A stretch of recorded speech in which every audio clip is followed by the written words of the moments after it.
We are back at it again here with another video with the Invest for Tomorrow. To the first time viewers and investors, welcome to the channel. To all subscribers, welcome back. Here we are with the SPY, the S&P 500 index, continuing to fight and hold support.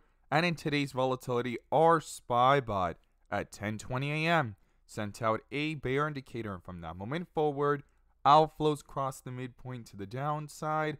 Pure weakness there on 42 vision, and put options went up 150% plus within an hour, guys. If you guys want to receive this clarity and edge of the charts, you can now gain access to it as well. The link is down below in the description to the 42 vision indicators, getting connected over to our bots, and becoming part of a growing community of investors, all looking to learn and grow together by receiving this clarity and edge over the charts and using these resources to maximize in either direction, whether stocks are going up or going down. So here we are with the SPY, the S&P 500 index, fighting to hold support. And in today's video, we're going to break down the key levels I would watch. But before we do, I want to share with you guys the home run opportunity that was mentioned this morning over at the Discord. So the home run today was spectacular and beyond expectations, and if you guys want to know about these stocks early on and receive this clarity and edge of the charts, you can now gain access to it as well. The link is down below in the description to the 42 vision indicators, getting connected over to our bots, and becoming part of a growing community of investors, all looking to learn and grow together. So the home run today was from our AMD bot at 10:10 a.m. It sent out a bear indicator, and from that moment forward, outflows crossed the midpoint to the downside. Pure weakness there on 42 vision, and put options went up 50% plus within an hour, guys. If you guys want to receive this clarity and edge of the charts, you can now gain access to it as well.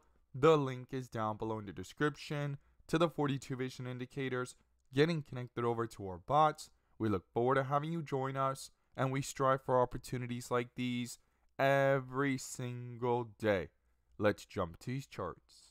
Here we are with the SPY, the S&P 500 index, continuing to hit bright green bars here. And if this is your first time coming across the channel, this is 42 vision, which allows us to see the dips from the rips to the dips, and where the strength and weakness lies within the charts. And we also use our bull and bear indicators and inflow versus outflow as an extra layer of confirmation, which I'm going to pull up here and you can now gain access to as well. The link is down below in the description to the 42 vision indicator, getting connected over to our bots and becoming part of a growing community of investors, all looking to learn and grow together by receiving this clarity and edge over the charts and using these resources to maximize in either direction, whether stocks are going up or going down. And in today's video, I'm going to pull up the inflow versus outflow indicator, which adds that extra layer of confirmation and gives us that edge within the volatility. So here we are with the SPY, the S&P 500 index, under a bear indicator at the 546.20 level, popping up for the first time since the bull indicator here from back on Friday at the 541.50 level. Now, it is fighting every time it comes up here. Very interesting. Near that 547.50 to 548 level, things are slowing down. You could see that resistance there within this area. Now, it's rejected it not only once today, but twice as it came back up towards 547, and it's back under a bear indicator. And if this bear indicator continues to dominate, it could continue to reflect that weakness into these charts. Now, the SPY isn't the only one stuck in this sideways action. You also have the QQQ here, back under a bear indicator at 465. You have Tesla here pushing up all day,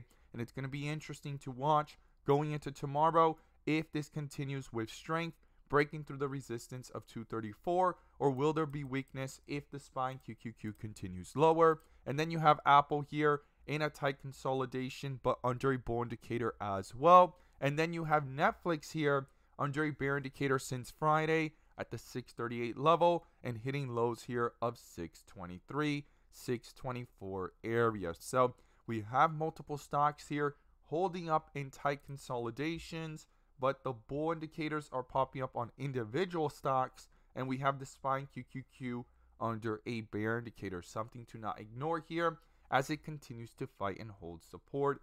above 542, as we saw there on Friday and today. Now, in the bigger picture on the 1 hour on the SPY, it's under a bull indicator at that 543.40 level, and that's something to not ignore. If it continues in this volatility and no bear indicator pops up, it could just be a slight pullback setting up for the next run, right? Especially if support is found and held and those inflows follow, and that's what we're watching for here going into tomorrow. Now, in the volatility of the 15-minute, it did open up with a bear indicator here at 546, but a bull indicator has popped up at 544.33, and you could see there that staircase effect, very tight range there, trying to hold up and trying to hold that support above the 544.50 level, not that far off of where the bull indicator popped up, and that's something there to not overlook in the volatility of the 15-minute. Now, I'm going to pull up the inflow versus outflows to see if it justifies any of this strength and what key levels to watch. We're going to break it down going into tomorrow. Here we are with the SPY stock, the S&P 500 index, with outflows starting to begin here since Friday and heading towards the midpoint and crossing after the open, right? That's why we saw that weakness in the first half of the day, and outflows have actually dominated all day, guys. That's why you could see that trend to the downside. It kept rejecting every time it came up towards resistance. It would reject it. Inflows are trying to pick up here in green again, but it's still negative 1.84.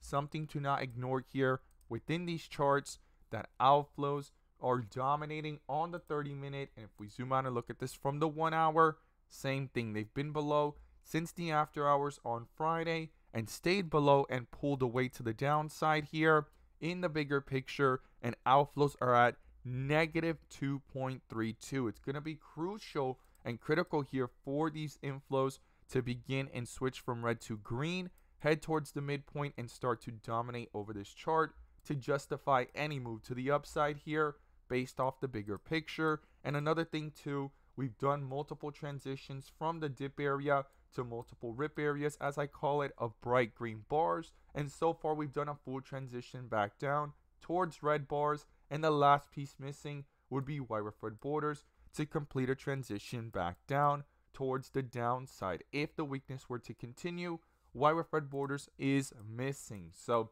that's something to not ignore. Doesn't guarantee or mean it has to hit it. Just with red bars, it could find support and come back up like it did here Friday to today. But something to not overlook here, as now we're below the midpoint and outflows are dominating in the bigger picture. Now, on the 15-minute chart, we did a full transition from the open into the middle of the day, from the rip area to the dip area. Outflows were dominating and inflows tried coming back up, and every time it tried to get above that 546, that 547 level, these outflows started to begin again, and outflows are dominating right now in the after hours. We're at negative 1.18, something to not ignore in the volatility, and if it continues to the downside, we could start to reflect that weakness into these charts. And if it rolls over into the 30-minute and starts testing key support levels, the first support I'll be watching is 543. Then below that is 541. And then I'll be watching the 538 area. Those are the key levels to the downside. To the upside, it's going to be crucial and critical here for these inflows to pick up. Start that staircase effect here on the 15-minute. Retest key support levels that are now resistance, and then also turn that strength over into the 30-minute and 1 hour, continuing green and crossing the midpoint upwards. And the first resistance is 547. Then above that, 548. I'll be watching that tight range, and if both get broken through, then I'll be watching the 550 area. So these are the key levels I'll be watching to the upside and to the downside. The bull and bear indicators are going to be crucial, and the inflow versus outflows, I would not ignore them. We're really close to the midpoint here and green on the 30-minute and also on the 1 hour sitting flat. We need to see it turn green, and on the 15-minute, it's really close there even though it's red. As always, guys, thank you guys so much for watching, and let's make some money.